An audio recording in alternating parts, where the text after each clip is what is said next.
اور جب موسیٰ نے اپنی قوم سے کہا کہ بھائیو تم پر اللہ نے جو احسان کیے ہیں ان کو یاد کرو، کہ اس نے تم میں پیغمبر پیدا کیے اور تمہیں بادشاہ بنایا اور تم کو اتنا کچھ عنایت کیا کہ اہل عالم میں سے کسی کو نہیں دیا۔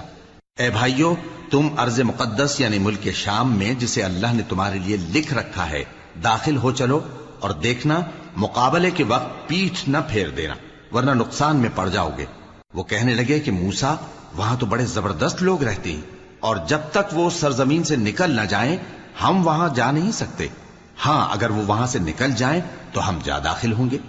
جو لوگ اللہ سے ڈرتے تھے ان میں سے 2 شخص جن پر اللہ کی عنایت تھی کہنے لگے کہ ان لوگوں پر دروازے کے رستے سے حملہ کر دو، پھر جب تم دروازے میں داخل ہو گئے تو فتح تمہاری ہے، اور اللہ ہی پر بھروسہ رکھو اگر تم واقعی ایمان والے ہو۔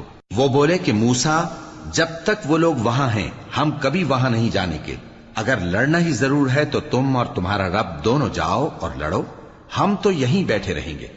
موسیٰ نے اللہ سے التجا کی کہ پروردگار، میں اپنے اور اپنے بھائی کے سوا اور کسی پر اختیار نہیں رکھتا، سو تو ہم میں اور ان نافرمان لوگوں میں جدائی کر دے۔